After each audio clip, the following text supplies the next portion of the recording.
All right, welcome to the program, everyone. We don't have a name for this program, so right now I'm just saying welcome to the program.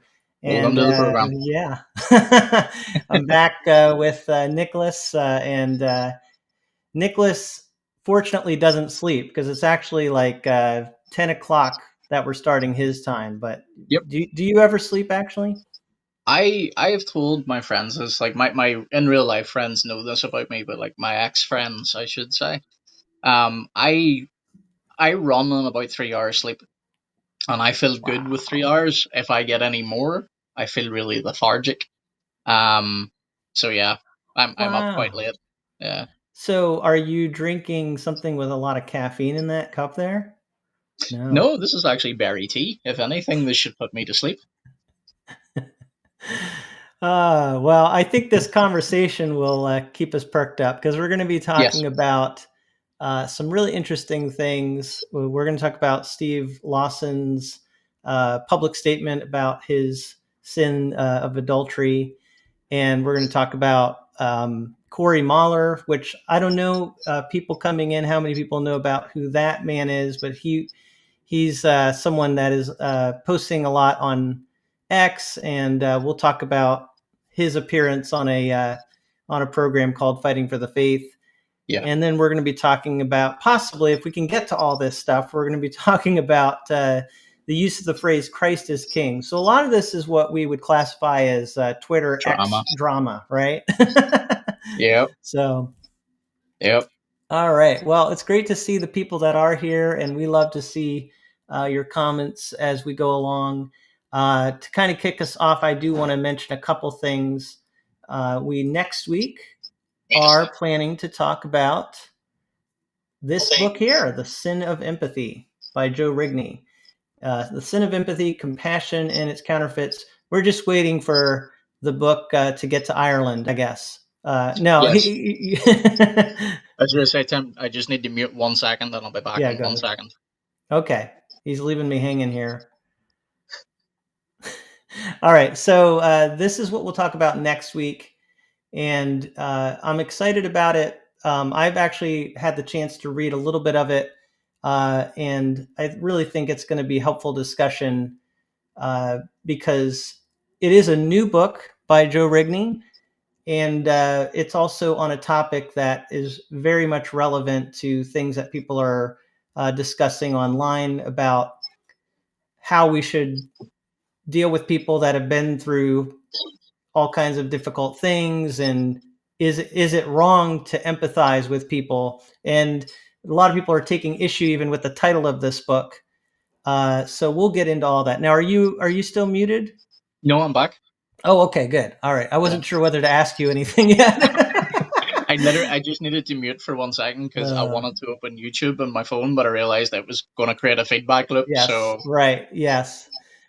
All right. Well, it's great to see people in the chat there. So I'm gonna kick us off with something here, very serious, like I always do. I was at a cafe yesterday, and you'll Irish notice whiskey. here that the third item they had waffle fries, chicken nuggets, and then the third item Irish nachos. Uh, so I wanted to ask everybody: do you have any idea what Irish nachos are? Now, Nicholas is, I can tell, like he has no clue. You're in Yeah, Ireland. You're in Northern Ireland, so you've I never am. heard. I've Never moved. heard. This is such a good example of American cultural appropriate. We combine nachos with the Irish. Yep. Like even before you even brought this up, my before I read anything else, I just saw the word Irish and was like Irish nachos. I was like, oh dear. So what is Yeah. this? Well, I was going to see if anybody in the audience could Oh even yeah, yeah. guess. But if you want to take a guess, Nicholas, I mean, I asked the person because I hadn't heard of it either. It makes sense once you hear it, though. It makes sense once you hear it, right? That's not going to help things. Yeah. The other hint would Let me be guess, Irish beef. that's a good guess. You're actually kind of on the right track because it has nothing to Okay. do with like So it's not Lucky Charms on top of your nachos, no. then, though. Like, we already got a comment here from Thomas. As an Irishman, all my nachos are Irish. So yeah, I don't think nachos originated in Ireland, but apparently there now is a We'll claim them. we'll claim them. We'll claim them. So what it is, it's made with waffle fries instead of tortilla chips. Now, yeah, that still doesn't make sense, but it's potatoes. Yeah. It's potatoes. Okay. I think That's a stretch. that's what they're going for. Yeah, I That's a know stretch. it's silly. It's silly, but Because I I was going to think say that's what we they're. don't really have waffle fries over here. Like we can get them, but they're not common. You do have potatoes, though. Oh yeah, Yeah, plenty of those. exactly. I think that was their. Okay, I've lost They Nicholas should have now. done a He's like, nice I Irish don't. baked potato. What was that? They should have done a nice Irish baked potato. Yeah. Yeah.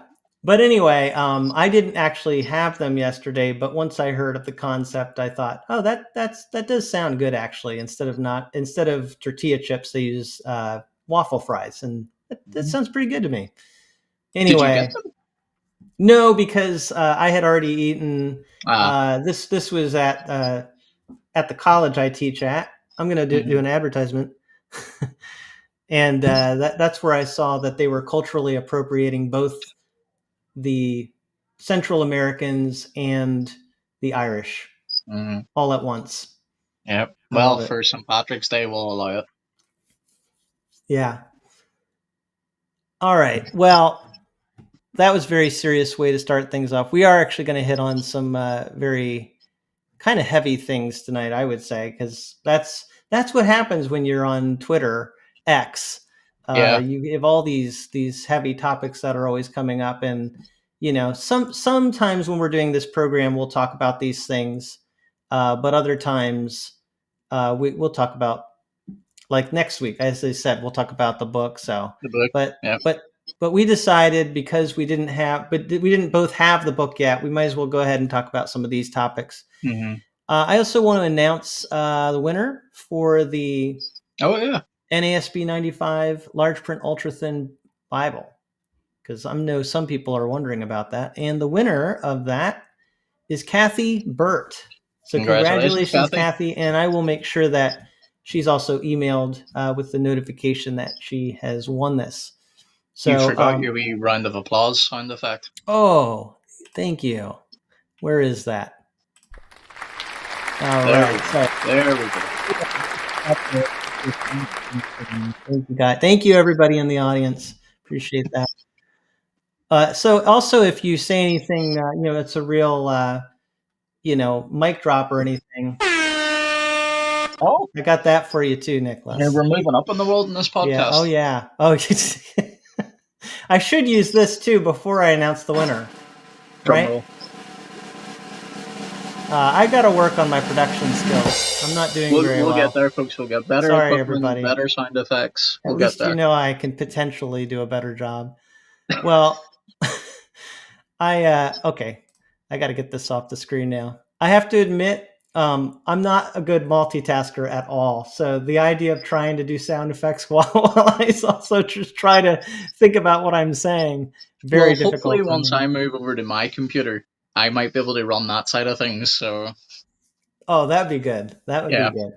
You might be a better multitasker than me. I don't know about that, but if you're doing the talking, I could at least run the desk. That's true. Yeah, there you go. Whoever's talking, then the other person produces. So this is a tweet from Steve Lawson, and I'm not going to read all of it, but I think if you kind of just peruse this, you'll see what the topic is. I don't remember the timing on it, but it was revealed that he had been in a relationship with a young woman, even though Steve close to 6 months ago, believe it or not. 6 months ago, okay. Believe it or not, yeah.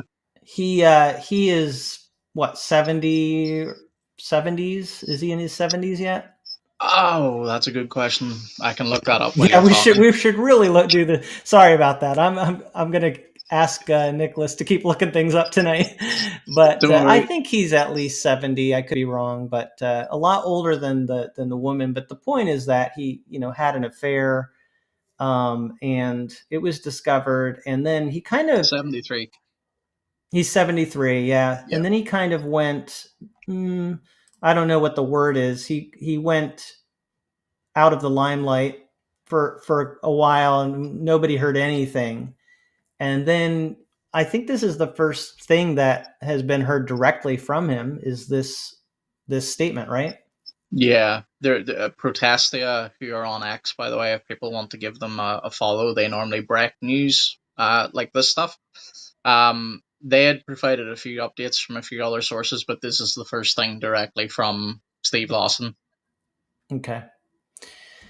Well, yeah, looking at this, people had obviously a lot of strong reactions. So we thought, I don't want to spend too much time on this, but we thought it is one of the things being talked about. So it's worth mentioning. I mean, it's interesting. Steve Lawson, I've definitely been aware of who he is for quite a while, and I even was at a conference in New England where I live, where he was the speaker years ago.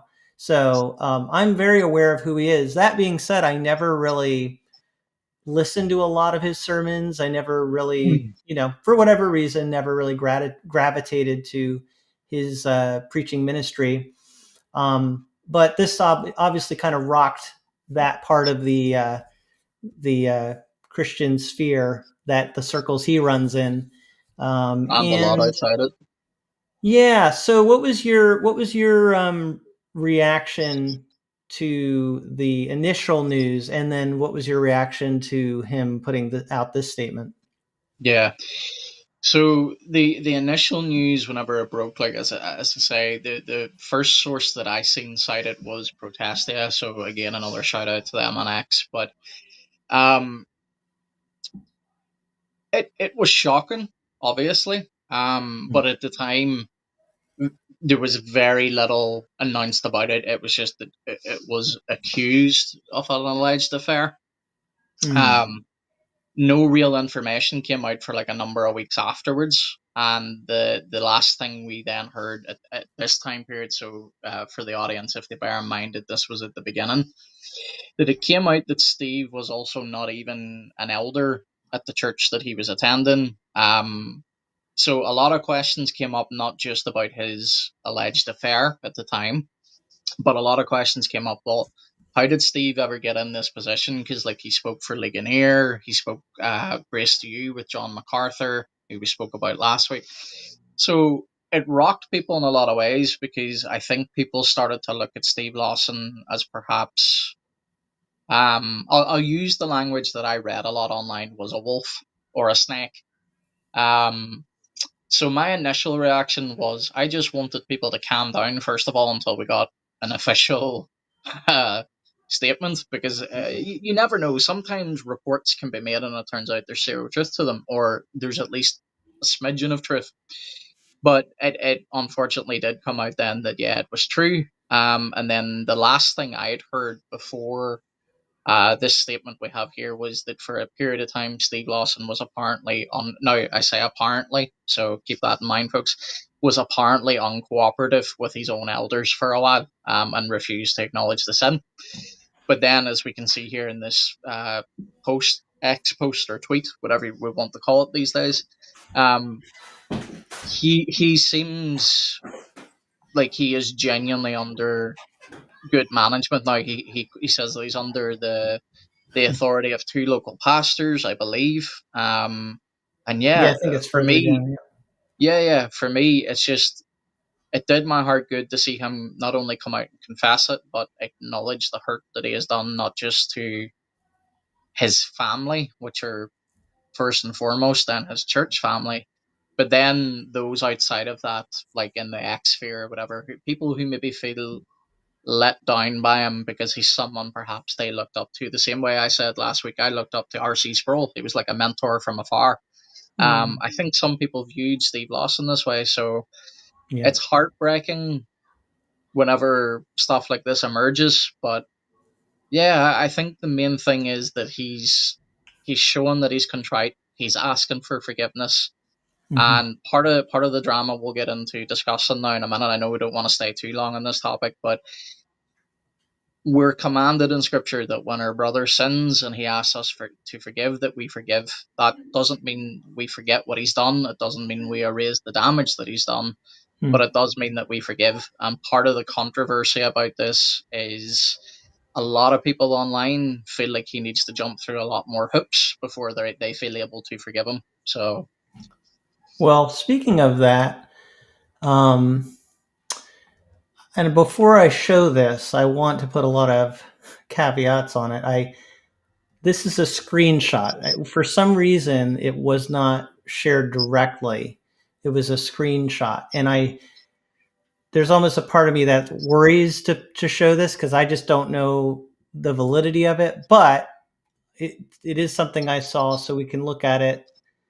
Um, so the screenshot was of Phil Johnson, where he says in that long tweet, he said a lot of the right things, but he was saying all the right things while he was carrying on this secret sinful affair. The litmus test for me will be whether his wife believes his repentance is genuine. So I I think Phil Johnson said that. I believe that's the response he had, but I couldn't track down that specific tweet. So I don't know, but it does raise, I think, that question of if Lawson was, kind of already acting a certain way, it I can see why it would be hard for people to trust him, right? yeah, That's I think that's always a issue we have to separate. We can forgive people.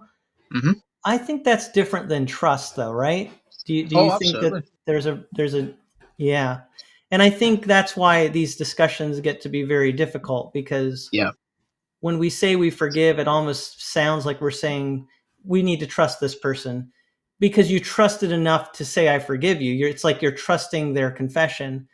yeah, Well, I think what if Phil Johnson said this, I would say there's some wisdom here.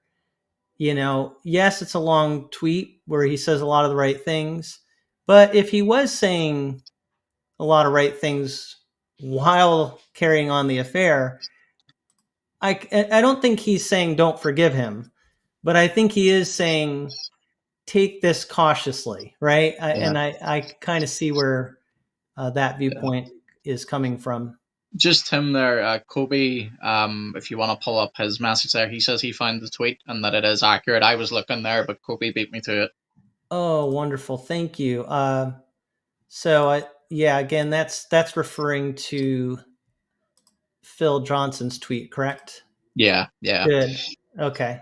Thank you. yeah, Thank you, Kobe. Appreciate yeah. you He's a tracking good that down. brother on X, by the way. If anyone wants to follow him on He's X, awesome. He's got a YouTube channel that you need to he follow does. as Yeah. well, right? He's got hmm Bible reviews and different things he talks about. He's Yep. he's he's going to come on, I hope, sometime. Yeah, We haven't I even was asked talking. him, but Yeah, it'd be awesome to have you on yeah, sometime, I was Kobe. talking to him. Yeah, yeah. He's good guy. But Yeah, go ahead, I think Nicholas. just to swing it back to Steve just for a second, Sure. I think these are difficult conversations. And anytime someone has committed a sin or an offense against another party, I think there's a tendency, it's human nature sometimes, that we feel that forgiving them will somehow let them off scot free. So I think that plays into it. That's a I good point. also think, like, where I line on it is, I put out a tweet myself about it. You'll probably never be able to find it now because I tweet like 20 times a day. Well, Kobe Um, can. Kobe will find it. Knowing Kobe probably, but I said may he's asked for forgiveness. He has mine. May his repentance be genuine. So I'm not saying whether his repentance is genuine or not, because the Hmm. thing is, there are a lot of people that know Christian lingo. They know the right things to say. They know what to say whenever maybe they've been caught in an affair or whatever. Yeah. So there remains the possibility that maybe Steve Lawson isn't repentant and is just saying the Mhm. right thing. When the prodigal son came back, didn't he say something like, "I'm not worthy to be called your son," right? I've sinned And against heaven and earth. I'm not I worthy do, to be I called your son. do I do think it's hard for me to tell. There's a part of me that sees this confession where he says, "I know I won't have the ministry I had before," something like that. That Mm, he's recognizing that, but then I can't tell if he's trying to kind of be in the good graces of people again. And I feel like that's where, if you've done something, it's almost like best to say, I don't even expect you to receive me. I just want you to know yep. I'm deeply sorry for my sin. So I'm not judging. I really don't know. I think we still have to wait and see. But I I appreciate what you're saying, Nicholas, because I think it's a test for all of us. Would we be willing to forgive someone that has committed a serious offense? Um, One of the best stories that I've ever heard and have ever talked about regarding forgiveness was Corrie ten Boom, who was in Mhm. a concentration camp, and her sister Betsy was horribly treated there. And after she went through that whole ordeal, she survived the concentration camp and spoke at different churches. And a former Nazi guard came up to her after one of the talks that she gave, and she had been talking about the forgiveness of God. And then he came up to her and said, "You're right, Fräulein. God does forgive." And she remembered who this guard was, but he didn't, I think, recognize her personally, that she had been in that camp. And he actually reached out his hand and asked for her to forgive him.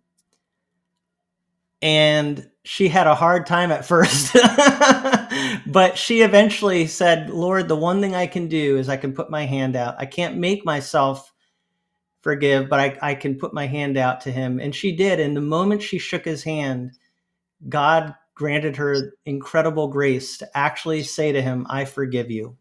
I Mm, forgive you." Wow. So, yeah. yeah, we are called to be forgiving, aren't we? Yeah, well, we're told in the scriptures that he who's been forgiven much, Yes. Amen. how can I, Mm. like, knowing my own heart, knowing the things that I've done wrong in my life, knowing the hurt and the pain that I've caused others, whether it was intentional or unintentional, how can I withhold forgiveness from someone who genuinely asked for it? Yeah. And now I'm saying genuinely asked, like we don't know whether that's what I say, like these conversations at times are extremely nuanced because yes, people are right to say, they'll point to passages where it says, uh, bear fruit and keep him with repentance, so there's evidence to see whether someone's changed or not. I agree with all of that. I just think at the moment, if Steve Lawson is truly repentant, what he needs now more than ever is the grace of God and fellowship of fellow believers who will extend grace to him despite his sin. Yeah. Um, And it because sounds from like all, he is getting that yep, from what it sounds like yep, in a local church setting, which is good because, as you absolutely. said earlier, that was one of the things that was like, he wasn't a member of that church that he was preaching at. What wasn't even an elder, so like Steve Lawson never ever had a call to go out and do ministry. So how he ever got involved in things like Yeah. Legionnaire or Grace to You, that's what shocked a lot of people. So it goes to show you what what due diligence we need to do at times. Mm. But yeah, To it's to to just follow what the scripture says about protocol, like, I mean, that just sounds so foreign to the pattern that you see in scripture, that we're supposed to be under authority. All of us, we all should have people that, and I'm sure they would have said, oh, well, he's accountable. Yeah, but that Mhm. sounds, it doesn't sound as clear cut, right? Yeah, As if you're a member of a church and you are, in a biblical church, they're going to really make sure that you're holding to the things that you say you believe, that you've covenanted with that church to hold to. Yeah. yeah. Sorry, Tim. Just before we move on, would you bring up a comment there from Red Sorghum? So it Steve says, Sin. Yes, go ahead yeah, if you want to read it. yeah, no, that's okay. I was going to read. Steve's sin is between God and his family and those who are immediately involved. Why do people who aren't involved think that he owes them an apology? He doesn't owe me one. I agree to a degree. The problem is Steve Lawson was a public figure. He had a very public ministry, a ministry that a lot of people give to. Um, so there's a reason why Steve put out a public tweet. It's because those that are disciplining him told him that he needed to. His sin may have been private, and it may affect the woman that he was involved with and his family. That's agreed. However, because he is a public figure and a public teacher, there was deception involved in his life that does need repented of. And that's why Steve has asked, you can read his tweet for yourself. He has asked to be forgiven because he knows he led a double life and he misled a lot of people. So, I agree oh, with you. I think you have to remember there's almost more than one sin going on. There's the sin against his wife and the sin he committed with the young woman, yep, but there's also the relationship, so to speak, he had with his audience, a yeah, relationship of trust, and he betrayed that. And that's what I think he's asking for forgiveness for, to his yeah, audience. Not that hmm in any way he needs their forgiveness for the affair no, itself, but just for the fact that he had not lived consistently. He had been hypocritical. yeah. Yeah. And I don't watch a lot of Steve Lawson, but one of the things that did come out about him before his affair was announced was that now this was a sermon a week old before the news came out. Again, it sounds like I'm sponsored by them, but I'm not. Protestia broke this as well. But there was a video of Steve speaking very harshly against men that have affairs, and then lo and behold, Yeah. the news breaks. So some people questioned, was Steve talking about himself? You wonder sometimes, like when people are really harsh about something, I don't know why that is. Yeah, I'm not Mm, saying it's always the case either, yeah, but sometimes it's the things they seem the harshest about. I have a personal example that I knew a person who was that way. He was very harsh about the way someone else was acting, and then he ended up being involved in a very similar sin. And it yeah, was like, wow, that's fascinating. Yeah. Huh. yeah. Well, on to lighter things. We're going to Probably talk. more heavier things, to be honest. I was going to say, now we're on to Corey Mahler, and here's an article that actually is from a few years ago, a couple years ago, uh, March 3rd, 2023, and this was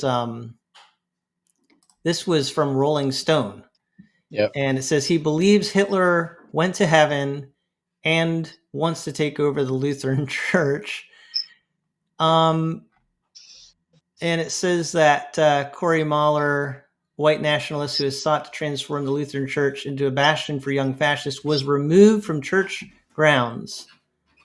They actually called the cops on Corey. So I think that that kind of gives a little bit of an introduction as to who this man is and why we're talking about him. But I yeah, mean, that's a couple years ago. You would think, okay, then people have just written him off. He has no influence whatsoever. But if you're on X and have been following recent events, he has a growing following, I would say, on X at least. Yeah, and through a yeah. podcast, right, called Stone Choir. Am I right He's on got that? a podcast called Stone Choir, and for anyone that's maybe not aware of who Corey Mahler is, I'm sure you probably will be either by the end of this podcast or at the rate things are going. It's hard to avoid him. Um, the problem with Corey is Tim and I have talked about this off stream. Corey is extremely well spoken whenever he wants to be. I'm going to play He a is, clip in a little bit of him so everybody gets a taste of yep. what kind of a He communicator he is. he's very good communicator. He is a former lawyer, so or at least litigator, I believe was the term that was used. So very very smart man, but he's also a man that he says very provocative things on X because he knows it gains traction, either good or bad. But one of the dangerous things about Corey is a lot of young men really like him and listen to him, not necessarily because of the controversial things that he says on X, but because on his podcast, The Stone Choir, he fleshes it out. Oh, pardon me, fleshes it out more what he was actually getting at, and more unfortunate than not, he often sounds very reasonable to young, especially white men. So yeah, we'll look at a few of the things Tim has, Yeah, and I'm gonna actually show some of the tweets. When you say extreme, I mean, let's look at a couple examples here. First one I have here, Corey Mahler says the Third Reich, referring to Germany there, World War II. The Third Reich was Christianity translated into politics.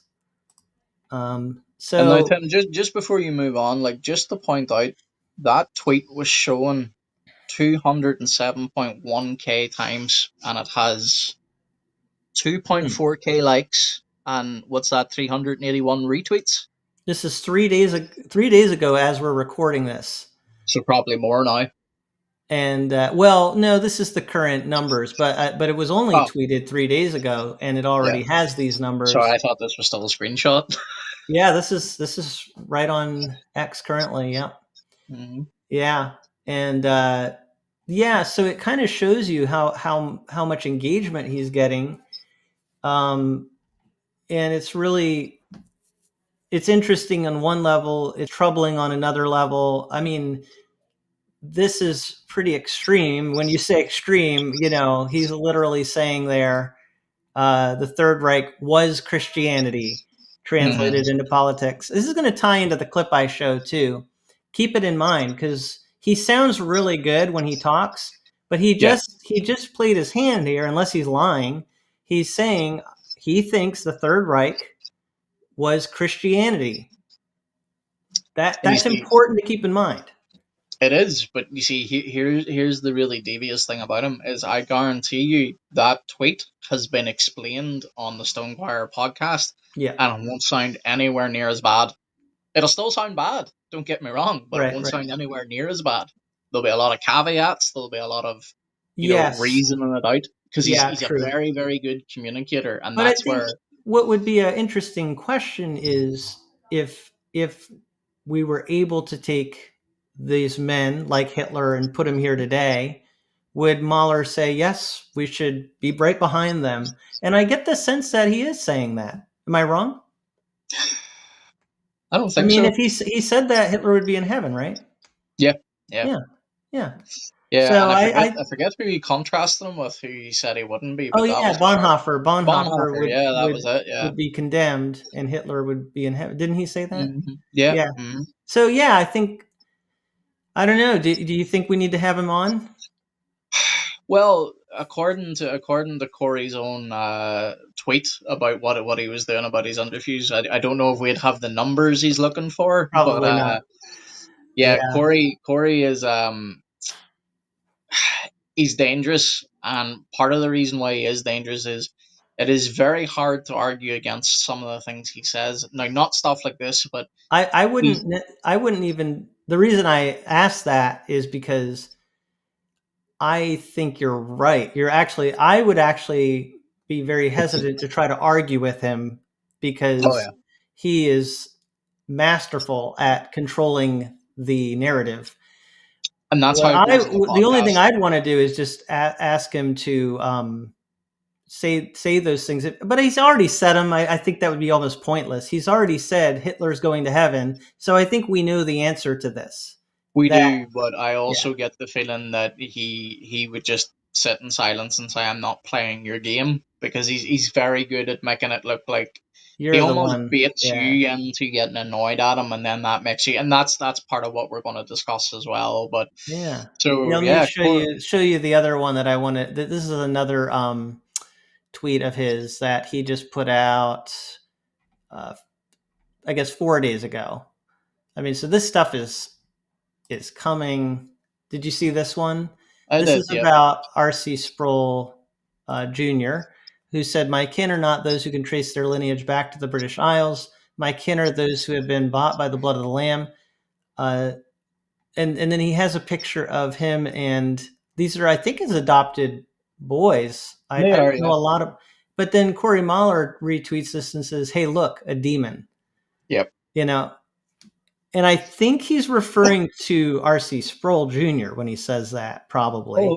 Oh, he is. He's referring to the fact that he is a white nationalist. So like, this is what I mean by like it becomes very hard to because a lot of young men I talk to, both in real life and on X, are aware of Corey, and they're Tim, we've sort of already discussed this, but there is a new right wing emerging, and it's a lot of angry people because of so long, with the left being incredibly liberal and having their way with things. So now it's become very cool and very good to say things, no matter how provocative or even sinful it is.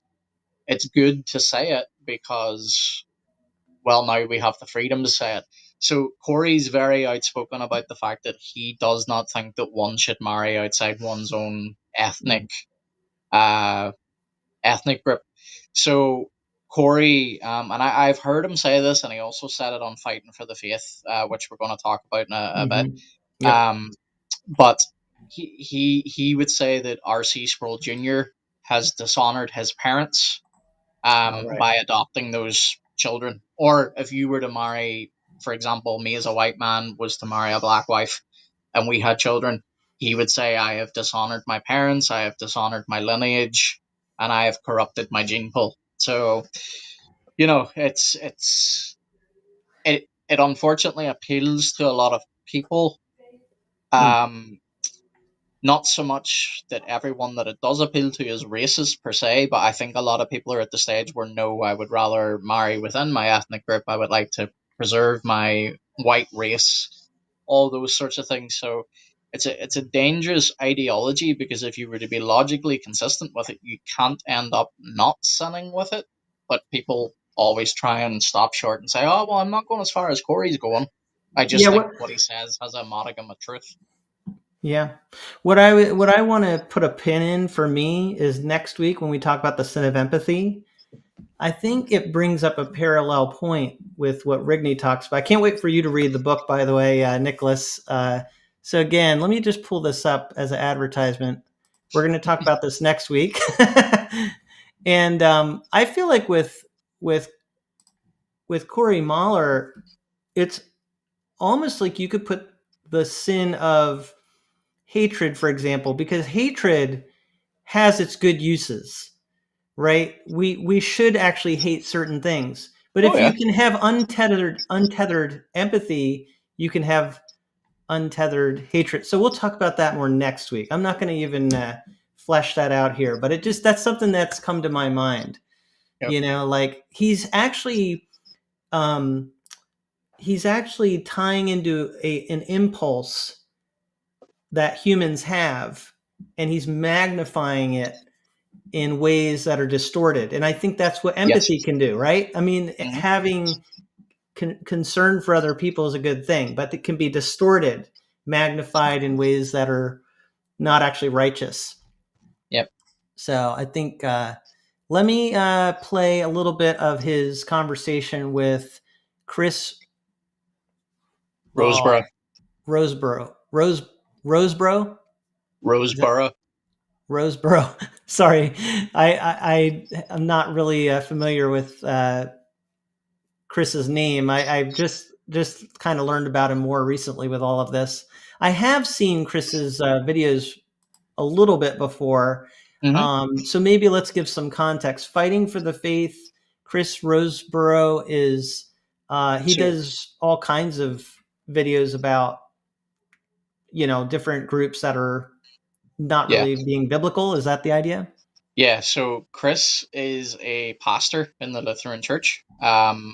I'm not sure whether he's also Missouri Synod because that's what Corey was excommunicated from.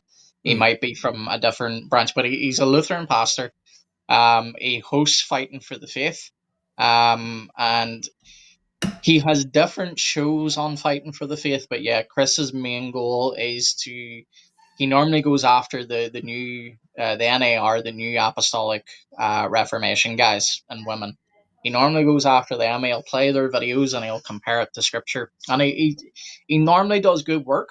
Now we'll not get into it here, but I actually have my disagreements with how Chris handled this interview with Corey, but that can Mhm. be perhaps another topic, or if we do have time at the end, we can maybe get into it. But yeah, so Chris, Yeah, Lutheran I think pastor, we could talk a little tonight about our general reactions to how everyone approached the conversation and what yeah, we thought. What, yeah.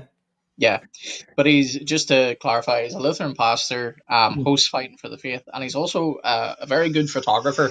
So Mm. a lot of his photography pictures are for sale. Oh, interesting. All right, let me just play a little bit of this. Um, I just want to play maybe 20 seconds to give a taste. Hopefully, everybody can hear this. So here it is. Many of these blessings and curses, as is always the case, are generational in terms of how they play out. And so if Yeah. your fathers are cowards, then you are cursed in a way that they Was could have Daniel a prevented. coward? Daniel had a different role. Are you Daniel kidding? worked in the government of Of Nebuchadnezzar. Was course he he a did, coward? which means he had power and influence. He could do things that other men could not. What he Still, did was he most worked effective. within that government. He didn't work to overthrow it. Is your position that it is never morally permissible to overthrow a government? I didn't say that. That did you hear that, Nicholas? Were you able to hear that? Yep. That is a really, I thought that was almost the highlight to me of the debate because at that point, Chris was still pretty self composed. And I actually think he scored a bit of a point there because he said Daniel didn't overthrow the government, and Mahler couldn't really say anything, but he goes, "Is it your position?" And he like immediately turned it back on Chris and like tried to say, "Well, what are you actually? What's your bigger picture view of these things?" Which was Hmm. very effective for him to turn it around that way. Absolutely, because one of the things now in the past I have moderated public debates. Now I'm not a debater. I'm more eloquent typing and being able to think my thoughts out and take. I don't know how I would do in an actual debate. I'm a pretty quick thinker, but yeah. Anyway, that's a way off on a tangent.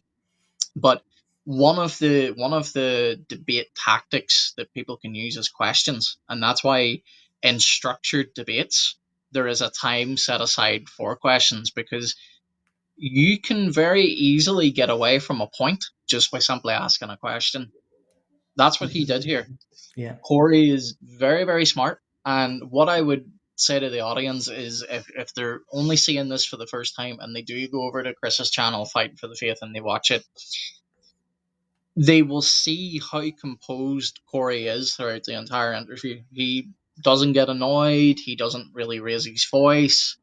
He just keeps things very good, and that's part of where the danger lies with Corey, because even though he says some extremely awful things, because he does it in such a controlled manner, people tend to take to him a little bit. And they say, "Oh, well, he's reasonable. He seems to think these things through." I don't agree with him, but so it Right. leads into that type of thinking. And Yeah. then the more they say, okay, well, I don't agree with him, but he seems reasonable. Maybe I'll listen to Stone Choir. Maybe I'll listen. And that's Mm. where a lot of people get hooked on Mahler is because the Stone Choir podcast, it's harsh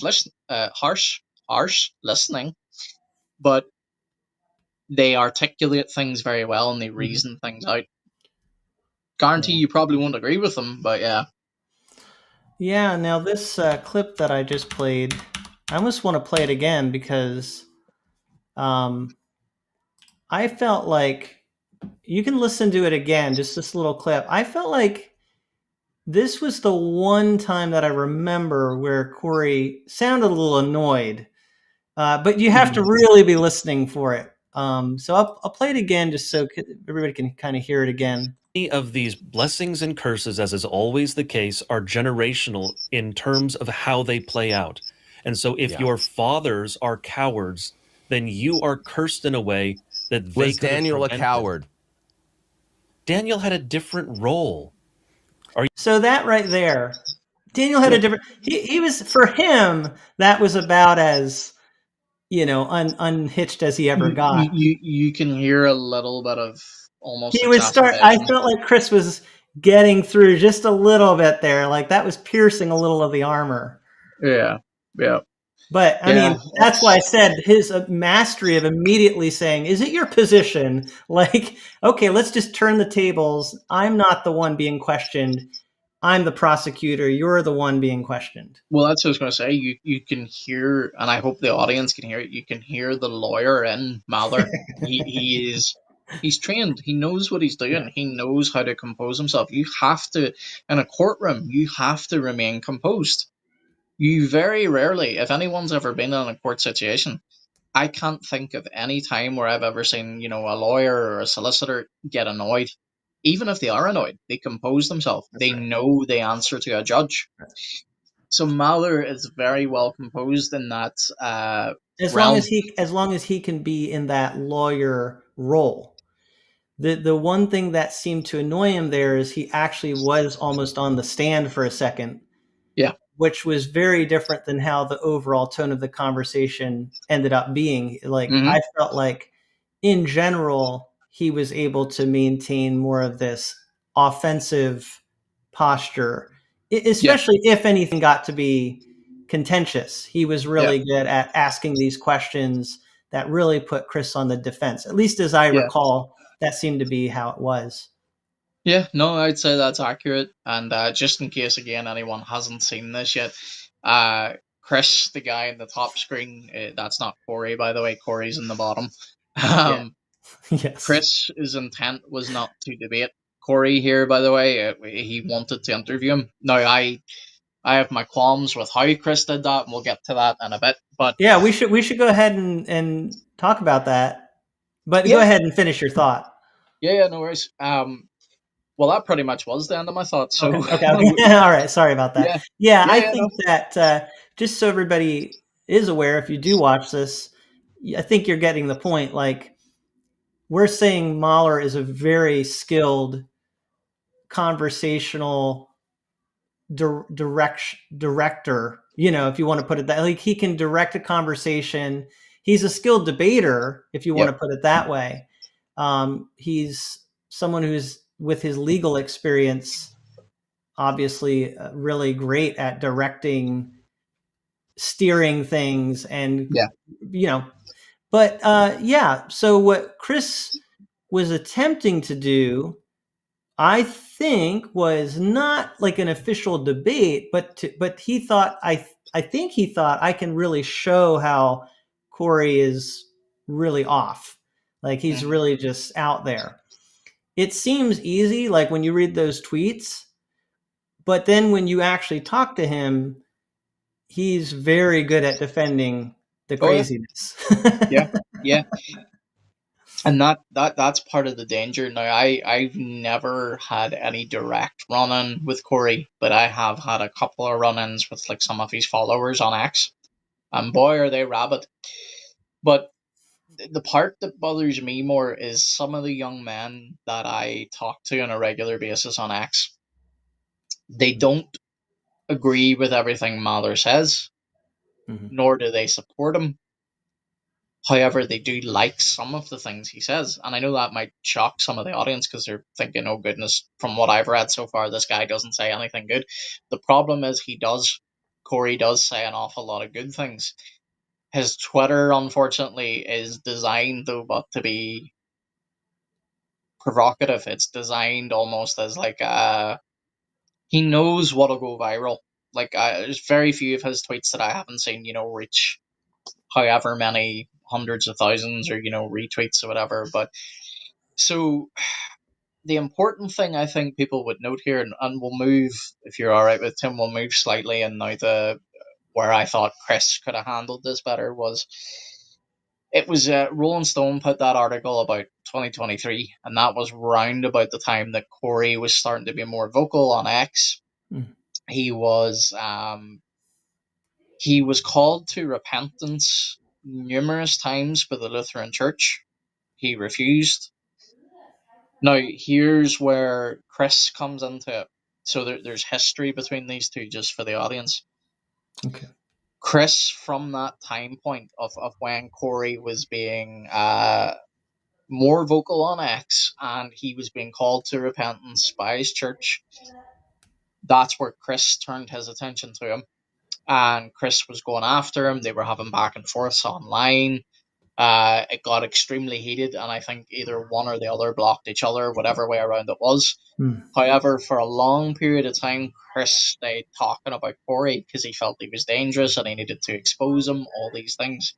So Corey got excommunicated finally by the Lutheran Church, Missouri Synod, I should say. Then, to my recollection, Corey refused to do any type of interview for the longest period of time because they had his own podcast, they had his own following. Yeah. Then maybe about a week. No, sorry, not a week ago. It's probably a lot more than that now. Maybe let's say a month just to be safe. But a month ago, Corey put out a tweet saying that he was going to do a podcast with anyone who asked him. However, they must have certain numbers. They have to let him speak. There was a few other requirements.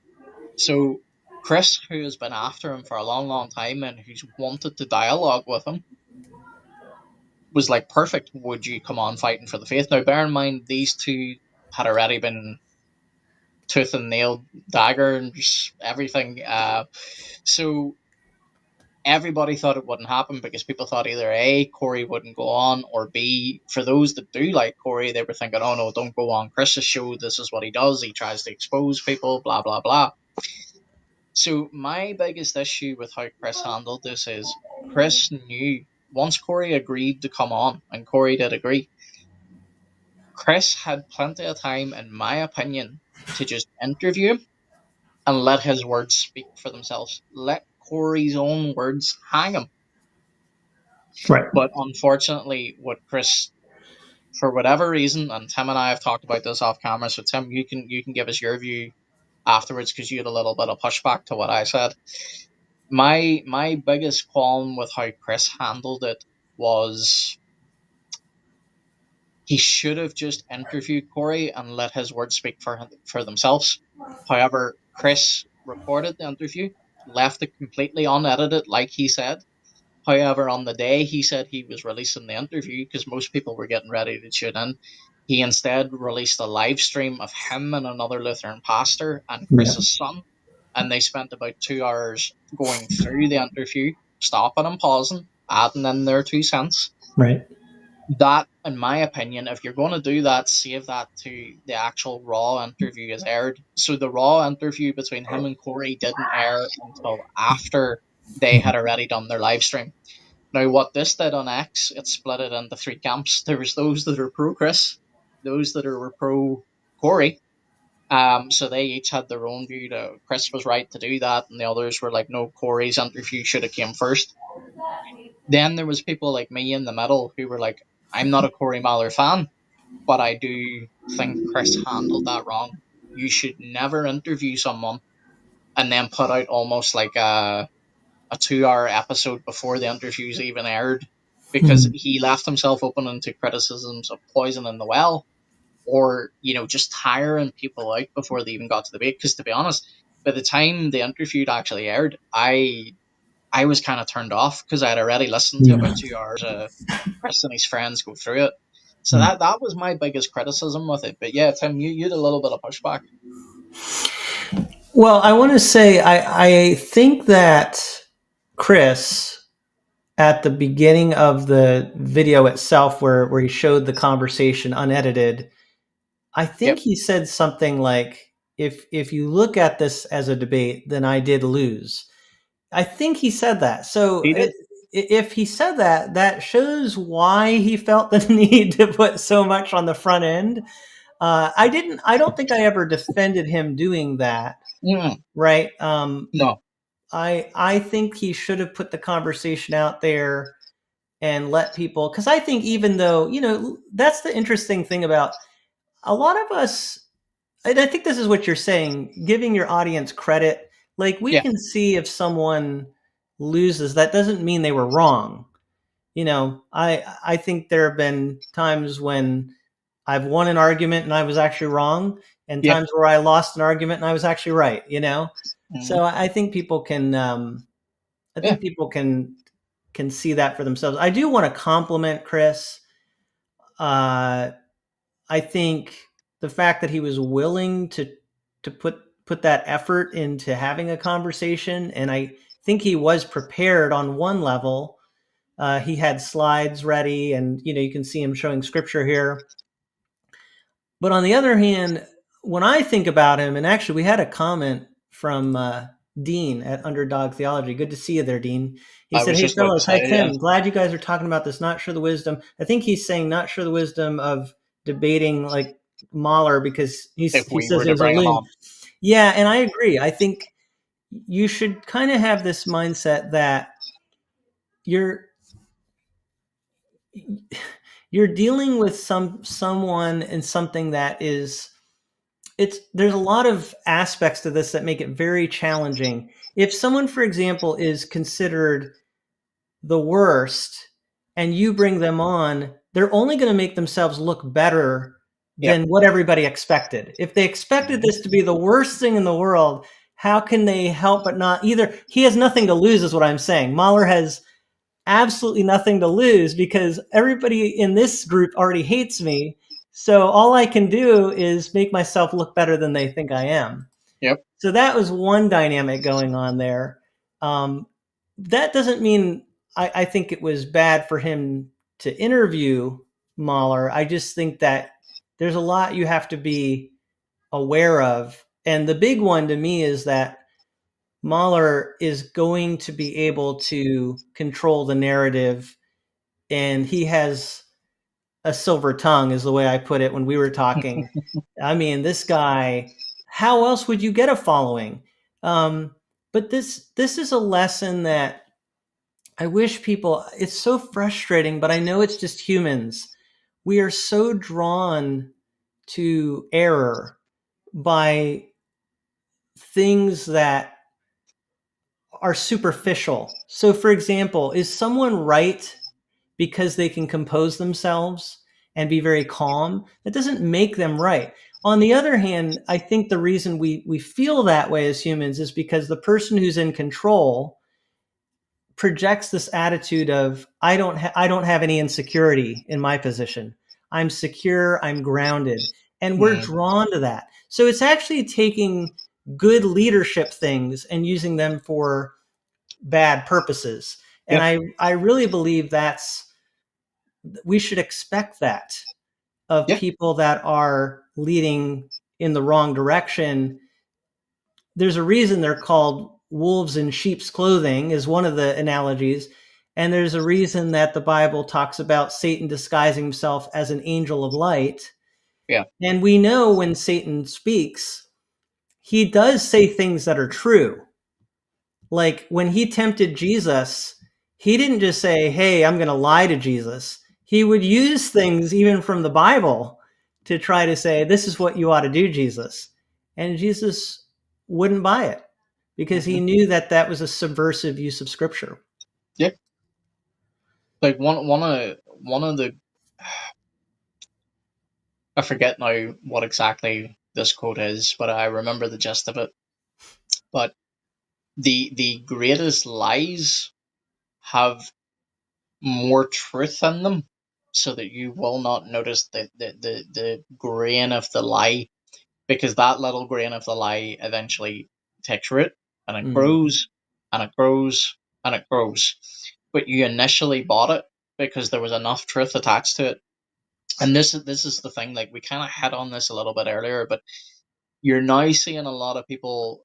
I would consider myself on the right. I would consider myself quite conservative, but I would be considered a liberal to a lot of the people that I interact with on X, because there is a lot of disgruntled and angry, especially, it is young women too, but especially young men, because for the longest period of time they have heard things like, white people are, evil, they're the bane of human existence, and there was for the longest period of time, especially on X, people probably don't see this in their day-to-day life, so that's a good thing. But this will perhaps give our audience for a deeper understanding of why Corey's appealing to people, because most people in their day-to-day life probably look at Corey's tweet and be like, what on earth?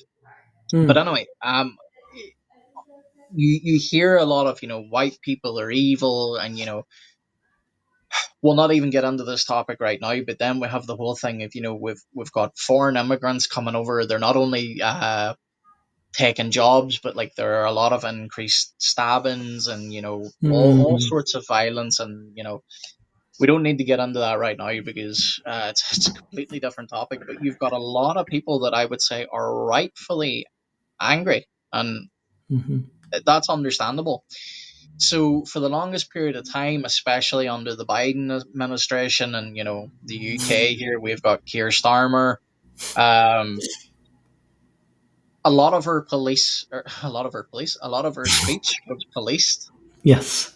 And then now I'm seeing a lot of young people now just saying, well, now I'm free to say whatever I want. And you know what? It feels good to be really controversial. But yet when I talk with a lot of them young men, and I have talked to them, and I've spoke to them behind closed doors and DMs and stuff, and I said to them, well, do you actually think it's sinful that if I was, say, for example, if I married a black wife, they would say, no, of course it's not sinful. And I'm like, well, then why do you say the things you say? They're like, because A, it's confrontational. B, there is a nugget of truth to it. There is nothing wrong with a young white man wanting to marry a white woman. There's nothing wrong with him, not wanting to marry outside his ethnic group. That's fine.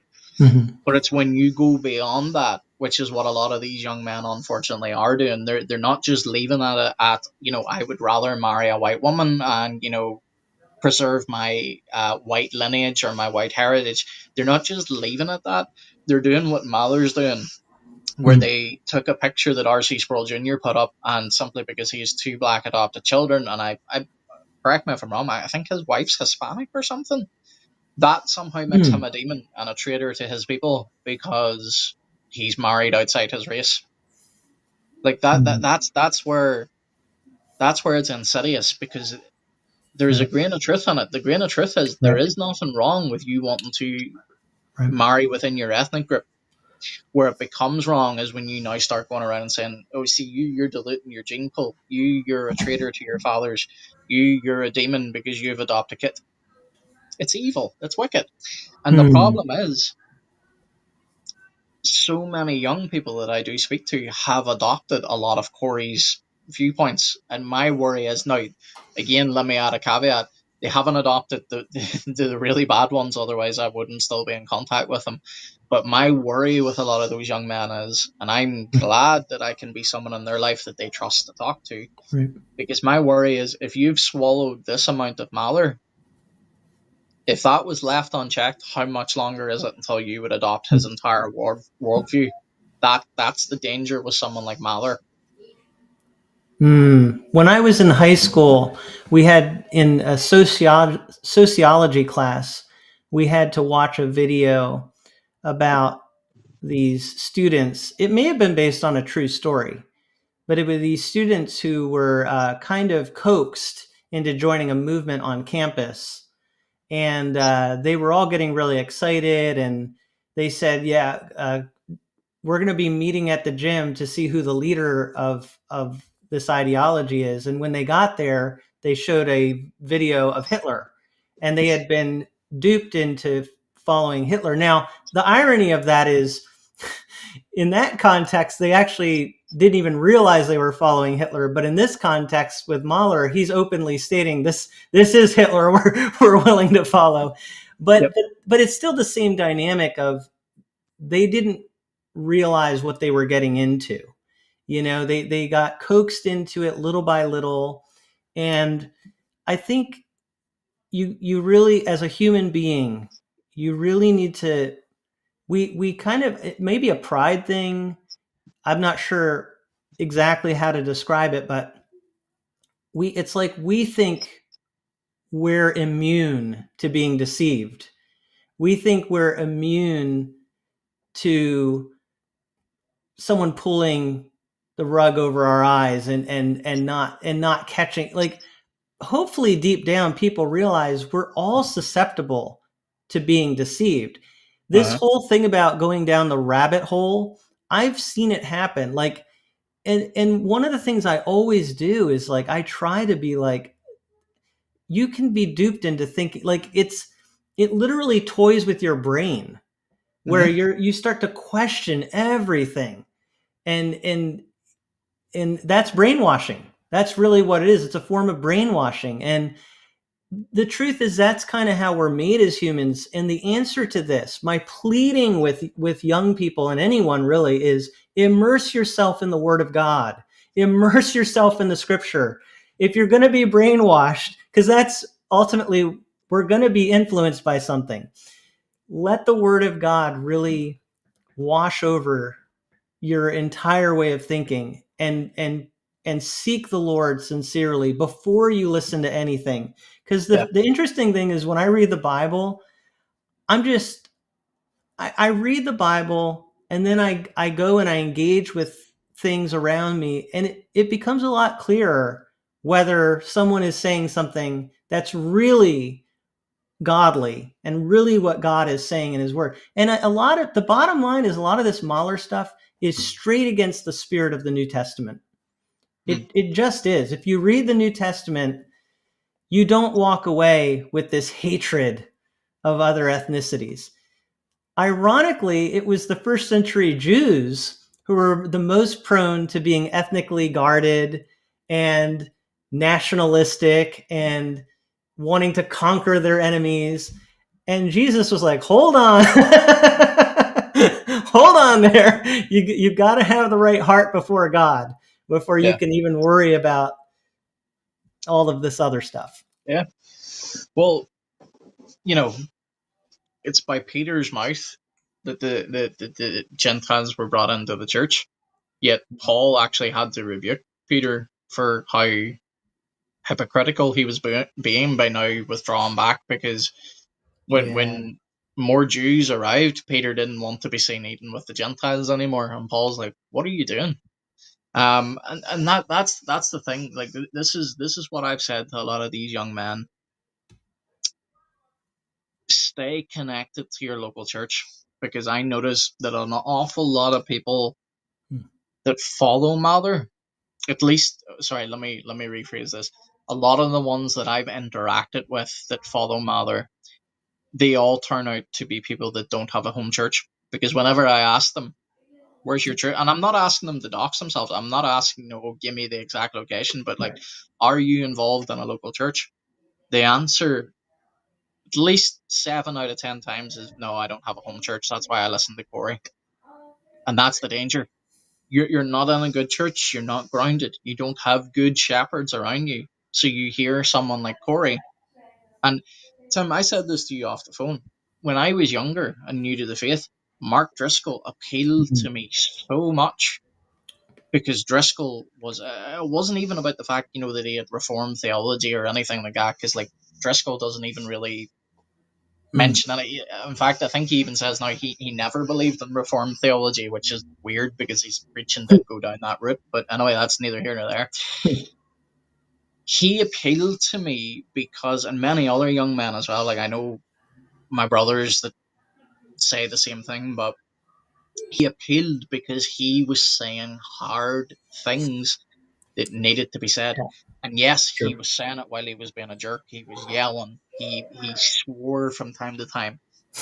But somehow that made me gravitate to him more, because I was like, Right. finally, a pastor actually being a pastor, saying what needs to be Yeah. said. Yeah. No more of this wishy-washy nonsense. And I Yeah. remember at the time, older men in my life being like, be very careful of Driscoll. He's not a sound teacher. And I Mm. remember looking at them and I was like, you would say that. Like, you're all for this wishy-washy nonsense. Look what happened. They were right. I was wrong. Driscoll turned out to be a wolf in sheep's clothing, and he still Mm. is. He should not be involved in ministry. Mm. Driscoll disqualified himself from ministry. He still shouldn't be in ministry. That's another topic. We can discuss that another day. But Yeah. it's the same thing. Men that speak hard, preach hard. Stephen Anderson is famous for the phrase preaching hard, and that's what KGV only people love Mm. Anderson for, is he preaches hard. He'll just tell you it plainly. There's something about, as men, we gravitate to men that are forceful, men that are just to the point. Yeah. It doesn't matter if you're a jerk. It doesn't matter if you swear. As long as you tell me enough truth, you tell me enough things that makes me feel good about myself as a man. I Right. don't care who you swear at. I don't care. That's just it's crazy, but it's human nature and it's flawed, and that's what's going on with Mahler. He is Mhm. the new Mark Driscoll for Yeah. young people today, but Yeah. he is a lot more dangerous than Driscoll ever was. Yeah. What you're hitting on there, one is how we're drawn to leadership qualities. And that's not all bad. We need leaders, No. right? Like when Jesus looked out at the crowds, they were like sheep without a shepherd. We need shepherds. We need people to lead us, and strong protective leaders are needed. That's why I think we're drawn to people that we feel can really fight against things that are dangerous. But we need to be very wise in how we choose leaders, how we identify good leaders. That's why Jesus said, by your fruit you will know them. It's not enough just to have the surface things. There, you have to look at the content and the character of the person. And some of that is just a test over time. Yep. And seeing what happens. But what I see in Mahler, honestly, is, yes, he's composed, but I see a coldness to him. This is me personally. I don't see warmth and love and kindness exuding from him. And, the fruit of the Spirit. I mean, I'm sure Paul at one point in his life probably had a really hard time with Gentiles. And yet God ended up calling him to minister the gospel to the Gentiles. And he loved Gentiles to the point where Paul actually had to make the case that he really did love his fellow Israelites. And he actually says that, I really love my fellow Israelites, even though they're rejecting Christ. But Paul was filled with love for people. And so Paul, I mean, he was not in any way timid or scared. Paul was a great leader who we could say, yeah, but he had character, and he had to come face to face with Jesus before, his whole heart was revolutionized by the work of Christ. Right. So, Yep. yeah. So I think, that's one of the dynamics is, we look up to good leaders. And I forget the other thing I was going to say. It's okay if I can't think of it, but Yeah, that's that definitely, happens. yeah. It's because I got so wrapped up in the first point, I forgot the second. That's why, I'm used to writing down everything that I want to say. Yeah, I'm an off the cuff guy. That's why sometimes you hear me stammering, because I'm like, wait, no, that's not the right word. Well, I think I remember now, the other thing was Corey is also tapping into something else that young people are particularly prone to. And I do want to say this to younger people. We are prone to whatever like the current in thing is. And you'll see it like with social media. I remember when Facebook was the new thing and all the millennials and some Gen X were really into especially Gen X actually were into Facebook. And then Facebook started to get inundated with even older generations. And the young people were like, we're not as into Facebook now. We want other, And so like we're as younger people, we are drawn to like, we want to differentiate ourselves from previous generations. Yeah. Talk about like, you've seen the stuff being said about boomers right now. Yeah. It's just like constant bashing of the boomer generation. It's like, oh, but this young generation has figured it all out, like, I mean, I do laugh at this though, because a lot of my young guys do call me a boomer, but they call me it affectionately. That's good. I'm going to turn my light on. It's getting dark here. You won't be able to see me soon. That's okay. So like, and here's the thing. I want to make it very clear, like, in the future, the church is going to be in very good hands if it's in the hands of some of the young men that I do interact with on X. Because I can tell you now, they are incredibly intelligent guys. They know their Bible. The majority of them could probably quote back certain confessions to me. And that might not sound like a great thing to a lot of people, because like we just said about Steve Lawson, it's possible to know the lingo and it not touch your heart. That I agree. But like I know these young men. I've talked to them. I've spent time with them on the phone, and I have great affection towards them, and they have great affection towards me. I think. But what I would say is, they know that they are prone, same as any generation is, but they are prone to just instantly dismiss things that you would say, Tim, or that I would say, because we come from a different generation. But that was true of me at their age too, because I was always sick of people putting down my opinion or my experience because, you're young, you don't know anything yet. But here's the problem. Now that I'm in more of a middle category, there is truth to both. Right. I can have valid opinions and valid thoughts at a young age, and I could even be smarter than a lot of my elders. All very, very true. What I would say though is, the older you get, the more you realize that these things that seem really, like you mentioned, Mark Driscoll, Yep. The Young, Restless, and Reform movement was huge. It was incredible. But now you can see it doesn't last, right? No. They're fads. And so it's easier to see a fad when you've seen these things come and grow, the trends come and go. It doesn't seem like the current thing is a fad. No. But it really is in many ways. And someone teasingly called it the young, racist, and reformed, which personally I think is actually a really good way to describe some of it. Oh dear. This not tarnish the reformed name here. It's tarnished enough already. No, I agree, and that's why I say now that I'm more in the middle bracket. Age really does humble you, and you learn. Okay, I don't have all this figured out, and you do see the wisdom of those that came before. However, as I say, there is a balance to both. Yeah. One of the things I would say is, a point that I would give the young guys and the young women I follow is, older generations mishandled a lot of things, and it does have a direct bearing on them. But here's the bad news for them. They're going to do it to the generations younger than them. That's just how things work. Sure. The generations that come up after them are going to look at them as the boomers and call them, the okay boomer, and, your opinions discarded. I do wonder, though, if this is a little bit of a defect in Western. It's funny because a lot of these people are saying how superior Western culture is. One of the things about Western culture I've noticed is its tendency to elevate youth.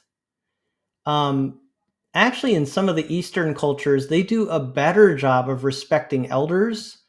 And the Bible actually leans that way. If you read the Bible, it actually gives this notion of, you start with honoring your parents.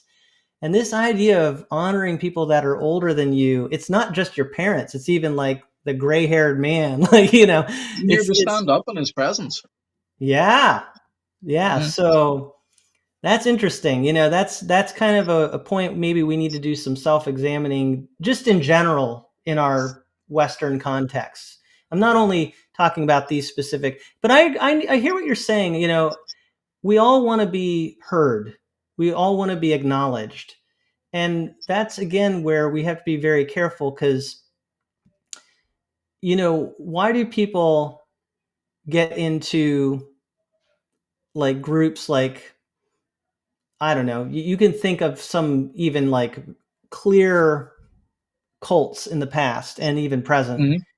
And one of the things about those groups is that people who become part of them feel very valued. It's like Yes. you become a very valued part of this community.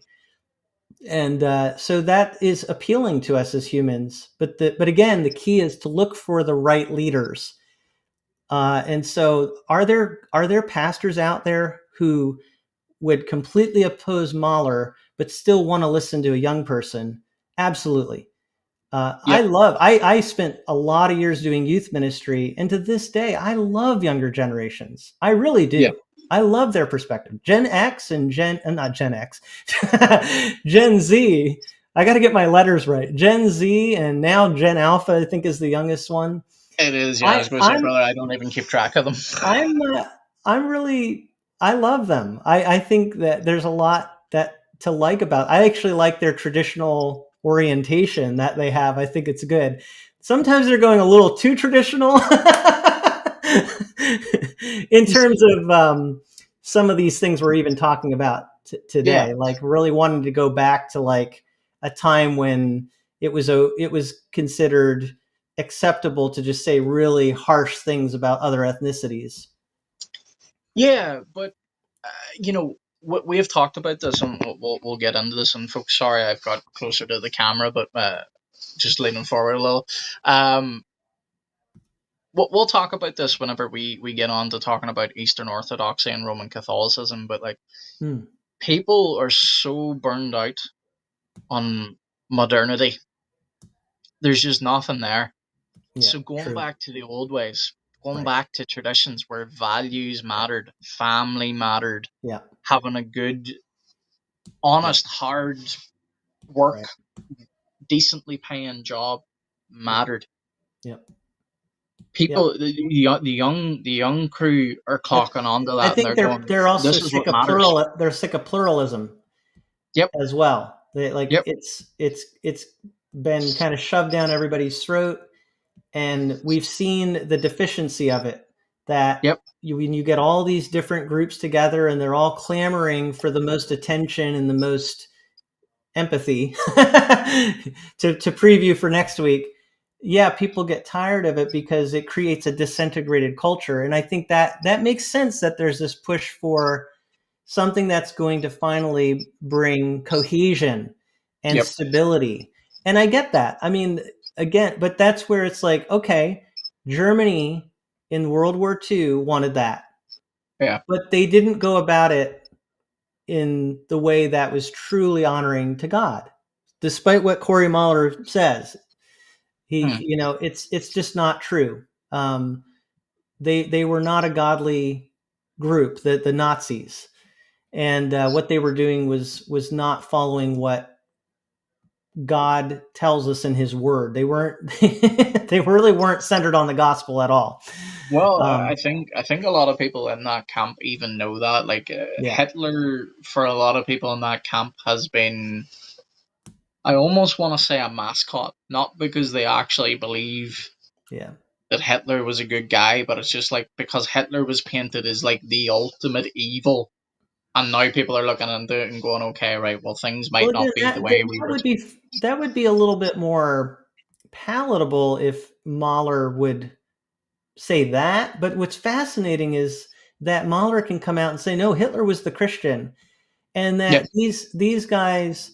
And this is where I want to veer into the Christ is King thing, because I think this is where I'm going to make a point that I'm not sure you and me will totally agree on. But let me bring up a tweet. Not that I think we're in total disagreement either. I Uh, think we just come at it from two different points. That's that all. may be. That may be. But let me see if I've got it here.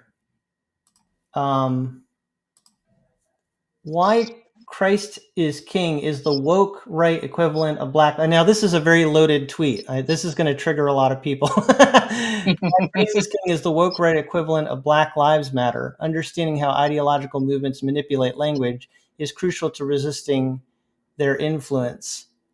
So when we talk about Christ as king, the debate right now, and you can definitely give kind of why it came to your mind, because I think you've even talked about it.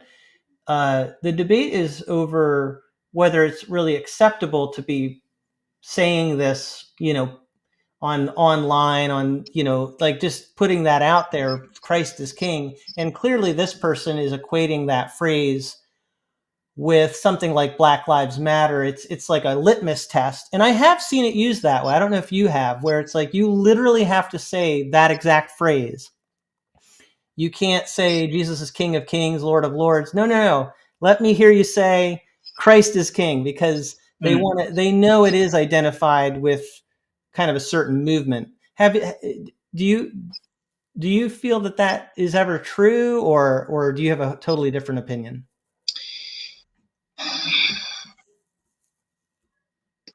I haven't seen that as much, but Okay. here's what I would say. I very proudly say Christ is King, and no one will ever change my mind on that, and I Right.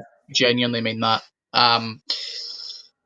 My issue with it is, and this is the great thing about being able to come on and talk about these things, is I can now nuance a little bit better what I say, because on X Because you people always at post times Christ is King, and I'm I actually do. not joking. This is Yep. something that you post regularly, that Christ is King. Amen. However, let me just say this for the record. Whenever Nicholas posts it, he always says more than that. It's not just Christ is King.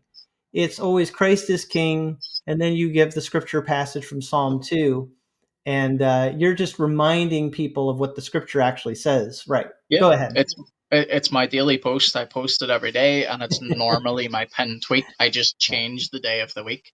But yeah, so here's my point with it. Christ as King is not only a factual statement, a biblical statement, but I would even go as far as to say it's a good and great statement. And this is where I want people to hear me whenever I say this. So just don't clip this out of context. Oh no, it's going to be a I clip on. exactly. I'm gonna cut it out and make it a short or a reel on Instagram. Yeah, well, here it'll drag in the numbers. I don't care how anyone else uses the phrase Christ is King. You are not going to take away a phrase from me that is biblical, good, and true. I don't care who tries to take it. So, someone bringing it up and saying, it's the equivalent of saying Black Lives Matters, or it belongs to the groypers, or, the ultra woke right have it. I don't care. It's a scriptural statement. If they suddenly come along and say, you know what, you can't say God is triune, that's equivalent to say, you slap my grandmother, or they come along and say, oh, well, you can't say that God is love anymore because you know what, that's offensive to those of us who don't love. No, you're not going to dictate. You're not going to tell me what phrases I can and can't use. And to people that would be in a similar camp to me, but have even rebuked myself and a few others and be like, oh, you shouldn't really use the phrase Christ is King because people don't really know what your intention is when you use that. I put out a tweet to say back to them, okay, God knows. That's what's important. That's what matters. It matters whether, because here's the thing, those people that are using Christ the King and they're using it as some sort of like signal for like Nazism or whatever else you have it, they're heaping judgment on themselves. I'm going to let God take care of those people. Mm-hmm. For those that are genuinely saying Christ is King, how dare anyone else come along and tell me what my intention is for saying Christ is King? No, I say Christ is King because he is King. He's King of Kings, Lord of Lords. But to say the phrase Christ is King, it's just a shorthand way of admitting Jesus is the ultimate King. He sits enthroned upon the heavens. He's my King, he's your King. Those in the audience, he's your King as well. Simple as. So I come at it, and I know I'm probably coming across a bit passionate right now, but I am coming from the perspective where I'm getting genuinely tired of normally well-meaning Christians telling me and others, you can't say Christ is king because this group over here now have made it mean something else. I don't care what they've made it mean. What it means is the biblical statement. Mm-hmm. So sorry if I got No, very heated there. I I apologize, like that folks. this is what I wanted. And I mean, I wanted you to be honest because I knew that's what you thought, Mhm. and you've articulated that online. I told you though I have a little bit of a different approach, Yes. and I also told you before we went live that I had this picture, so I'll put it up now. It's kind of like I keep playing this other side, poor Nicholas who's having to watch me put this up there. But this is a woke right lawn sign. In this house, we believe white lives matters. Churchill was the real villain. Christ is king. Science is not real. Israel did 9/11. Just asking questions. And what I found really interesting about this particular post is it shows that the phrase Christ is king is definitely one of the buzz phrases right now with a group that, as you said, gripers, you kind of said it in passing. I don't know what your feed is like on X, but man, my feed on X, it's like, this is exactly the context. I wish more Christians were using it in a good way, but the fact that it's being used in such a bad way, I think is evident in the fact that it's being shown along with these other buzz phrases. Israel did 9/11, just asking questions. I mean, I hear that stuff all the time right now. Mm-hmm. And a lot of times they're coupled together because the anti-Jewish sentiment, when you say Christ is king, for these people, I know not for you, but for these people, it's a way to kind of stick it to them and say, you're not a Christian, but Christ is king. And it's just like a jab at Jewish people. Mm-hmm. And that's where we have to be careful. Like, we need to use truth in the way God intends. Mm-hmm. And in the first century, when Jesus was in the flesh, there were people that would use their beliefs in such heartless ways, just heartless. Jesus would heal someone and they'd be so angry because he healed on the Sabbath instead of happy that someone actually got healed. Yeah. So it's the heartlessness. So what I was going to comment on, kind of my weird, well, I don't know if it's weird, but it's just maybe my different take. Yeah. Is more to press into, and this is what got me on this, because it's the same thing with Mahler. It's like, okay, I get if you're interested to hear what Mahler has to say, or you think he says, but it's when we're not angry at the things we should be angry at. That's where I'm a little like, how can you not be angry at Mahler?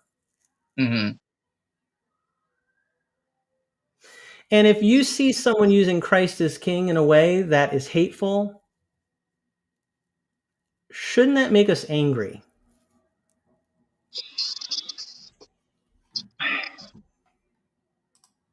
Because it bothers me. If someone is using the Lord's name to promote an ideology that is actually counter to Jesus Christ, that, as some have said, I agree. I think it's a form of misusing the Lord's name. I think it's taking God's name in vain to say Christ is king. And that would be my one thing about what I'm seeing online. Yeah. I don't expect people to stop saying it.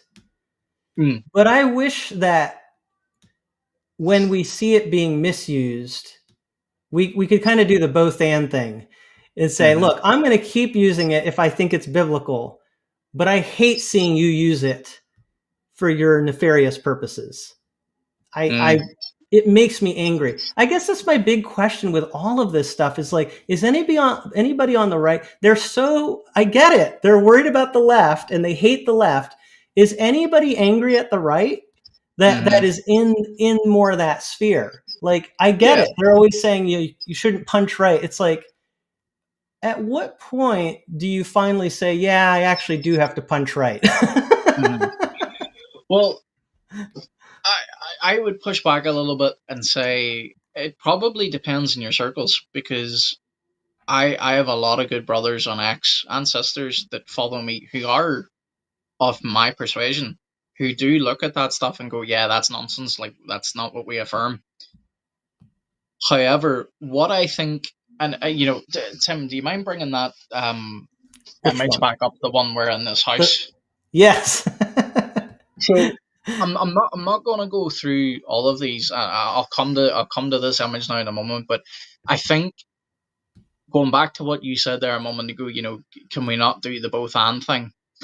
I think that's what's bothering a lot of people at the moment, is because, like, I've had similar sentiments on Okay. a completely different topic. Yeah. I think a lot of people are getting tired of always having to caveat stuff. I'm not asking for that, and I don't mean Oh to yeah, come yeah, no, across no, as I know. I better see you start say. I'm asking the genuine question just for self reflection. Oh yeah, no, Do I know what you're you saying. get? And That's I don't why. mean you even specific, although I mean you're included in this. Do you get angry when you see the gripers? Do you ever like just Yeah, yeah, oh yeah. So I know you weren't directing that at me, or Yeah. I'm answering this from what I can say from myself and from the people I know I interact with. Is it does get really tiring, especially if you're very active on X, and I am, like, I've got the freedom at the moment where I can tweet throughout the day, which is great, and it helps you really connect with people. And one of the common things that a lot of people that follow me and I follow with is, it gets really tiring to have to constantly nuance things. So, like, I'm not talking about any of these things, but like, I could post a tweet, and this may sound funny to some of your listeners, but it really is true. I could post a tweet that says I love cheese, and I guarantee you someone will come along and go, "Oh, so you hate meat," and it becomes like this contentious. It's like, Yeah. people I want get you to that. caveat everything I you know. say. I know the frustration. I get that. And Yeah. I hear you. I get that, like it's just like I just want to be able to say something, and if people misunderstand it, they misunderstand it. I get that. But the challenge for me is I literally am seeing on X a lot of people are willing to spend plenty of time explaining how much they hate this, how much they hate that, how much they'll spend all kinds of time, but they don't have the time. And you Hmm. know me, I'm timid. I don't even say much on X because I find it We'll almost change that. I find it almost futile. But I feel like if I'm going to attack things, I'm going to attack everything that I think is wrong. Yeah. Everybody, you're hearing me today. I'm going after Mahler, but I've talked about abortion. I've talked about all kinds of things that I think are horrible on the left. Just Yep. go after everything that's wrong. Yeah. And I think more what I'm appealing to, and Tim, if you could pull up Dwayne's comment there as well, because I want Sure. to touch on that just before we do, because I know we're coming up close on 2 hours here. Is it this But one, or is it no, or is it sorry, the Tech last one, Andrew the Tate. Andrew Yeah, Andrew sorry. Tate? Yeah, yeah, yeah. Andrew So Tate, yeah. I'll address his comment now in a moment, because I actually agree with him. But I think part of the big thing is X is learning, first of all, to cultivate your timeline. Like, you are technically in control of what you see.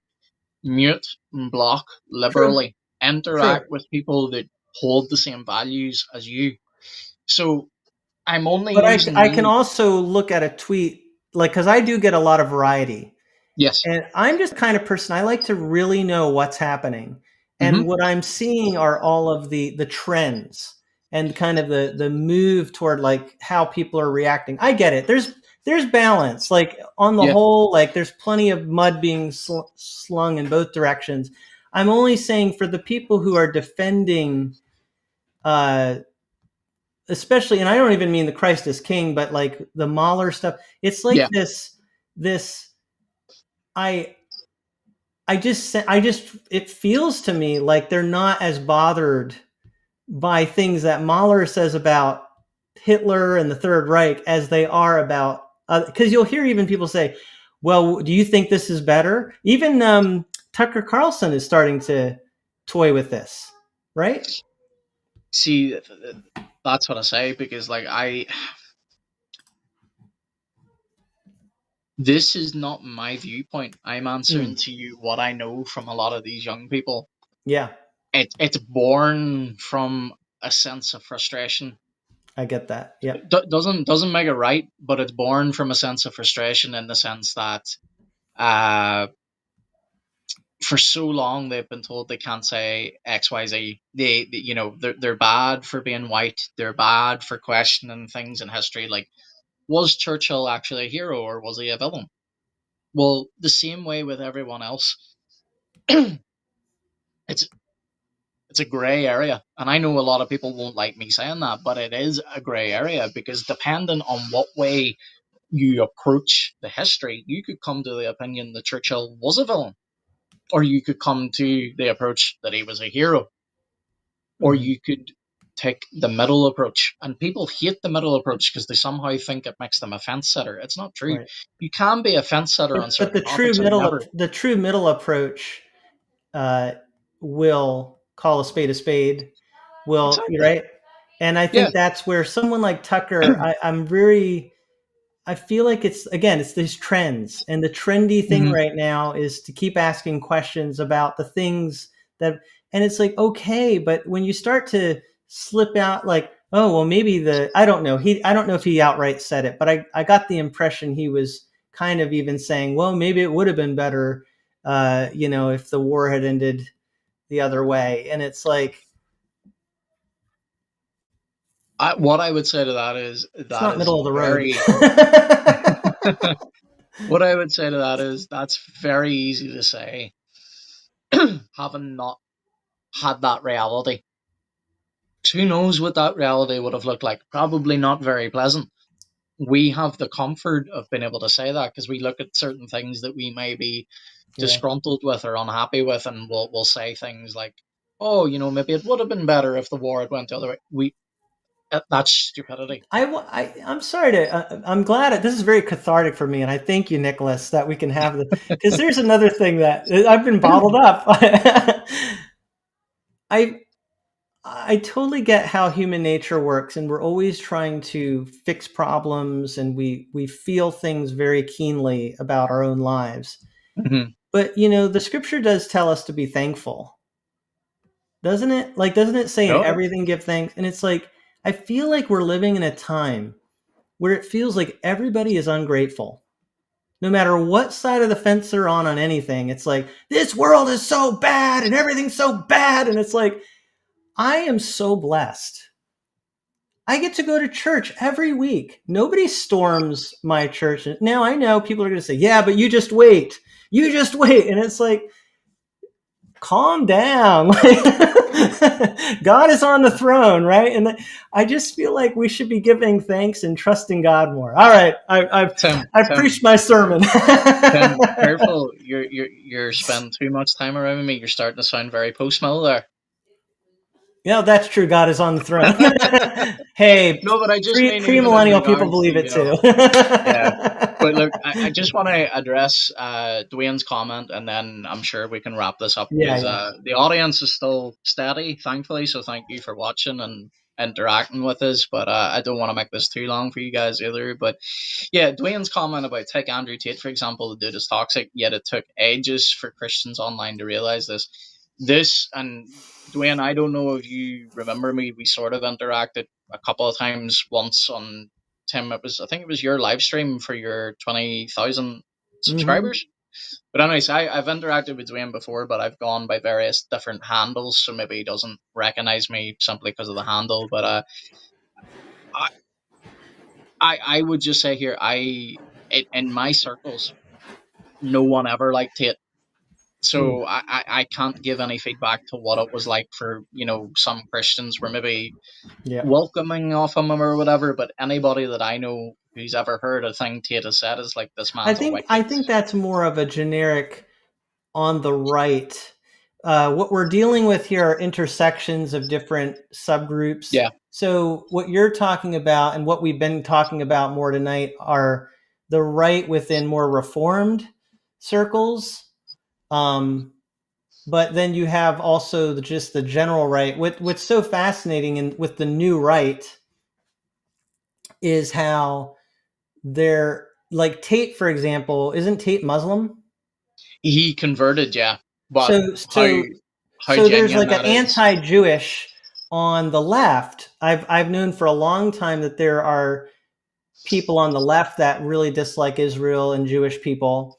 And now you're seeing people on that new right more and more. And we're not even saying they're all self-identifying as Christians, but they're both on the right and the left that are Yeah. starting to converge in that particular area Yep. of hatred for Israel. Well, I think this is a completely different topic, so I'll just say this one Yeah. sentence and we'll not go any further. But I think one of the biggest accusations against the Tate brothers, and it may be true, given their fruit, I would say it's entirely possible. But a lot of people believe that the brothers are grifting both Islam and Christianity, because Tristan Tate he claims to be an Eastern Orthodox Christian, and Andrew Tate claims that he's a Muslim. So, we got to really watch for people. We don't know their motives, right? But it's certainly, there's a lot to be gained by using religion for nefarious purposes, which I think is a theme that we've been. So just again, be careful who you listen to, because we need people that truly love the Lord. They really love the Lord. Remember, Jesus said the greatest command: love the Lord your God with all your heart, soul, mind, and strength, and love your neighbor as yourself. Look for people who that truly is their heart. That truly is the reflection of their life. All right. Well, yeah, we've gone way far here because it's just interesting stuff, and I really appreciate Nicholas. Just the way that you're able to think about these things. Like I said, it's very cathartic for me. I need to get these things off my chest, and I really appreciate these conversations. Long form is, to me, my favorite because we can actually hash things out a little bit. it's always good to, X. yeah. Well, you see, X is my wheelhouse, so like I'm content there. But no, I think this is good, and like it'd be great, if we could get Dwayne up sometime, or get a few others, because I thoroughly enjoy these conversations between you and I. But it would be good to bring on maybe a couple of guests at a time, and Oh, definitely. so we've got all that to look forward to. Like Tim and I have got plenty of planned. Dwayne's even saying, sure, it'd be fun, great. But Tim, you and I have talked about this. We hopefully plan for this to go on as long as folks want us around. So yeah, there'll be plenty of topics, plenty of fun things. But like, I thoroughly enjoy this myself, and like, I've been away from this for quite a while. It's been well over, it's nearly 2 years. So like, I'm really enjoying being back and being able to talk. We just And need to figure out a name for this. What about foam choir? no, No, I just got shot down. no. Yeah, no. So if any of the audience do have even Dwayne saying no. So if any of the audience, and Jeff, thank you as well, brother, for watching. But if any of the audience do have a suggestion, Tim has one at the moment. I'm sure we're not going to announce that just yet, in case that is what we go with. But I've also asked a few people that have been watching the show on X, and they're trying to brainstorm ideas as well. But yeah.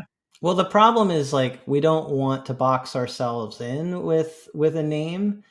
That's where having like something generic can be really good. So, but right now we're just saying we're going live, and we're not really calling it anything.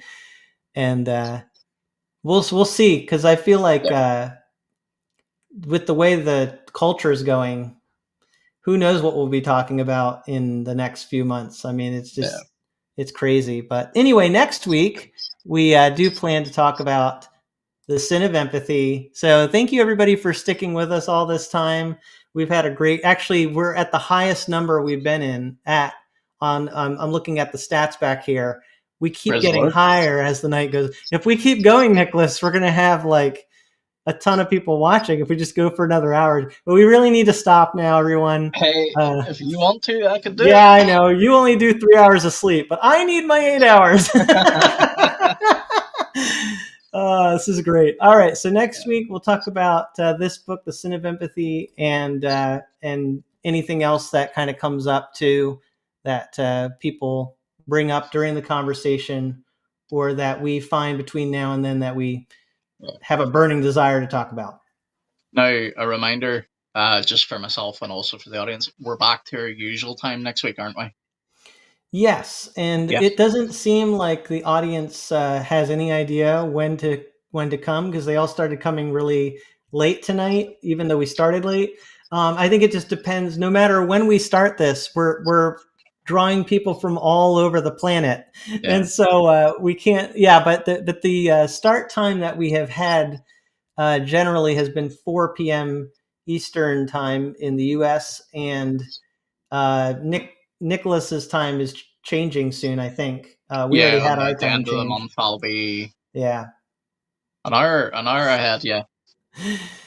So yeah, we're just trying to make it work with our schedules and do the best we can with timing. But I feel like there's no perfect time, so that's just the way it is. But yeah, 4 p.m. EST is what we'll plan for next week, which will be the 26th, I believe, March 26th. So stay tuned for that. And I'll let the audience go now. Thank you so much, everybody. We just really appreciate your time and attention tonight. And if you're watching this on replay, I hope you enjoy this conversation and that it's edifying and beneficial for you. Good night, everybody. Leave us comments. Yeah. Let us know your feedback. Yes. And if you're on any type of platform that you can subscribe to our, I think if I pull it up again, let's see here. I think our names come up, right? So yes. So Layman Apologist on X, and I'm a Frisch Perspective on YouTube, but I just Timothy Frisch on X. Again, that's why I have no following, because I'm not doing anything creative on X, right? Well, once you get more active there, Tim, you'll get your following over there. So I'm scared to. X scares me. It really does. It's the place to be, though. It's the place to be. Yeah, I guess so. Anyway, thank you, everybody. I'll let you go now. Have a good night.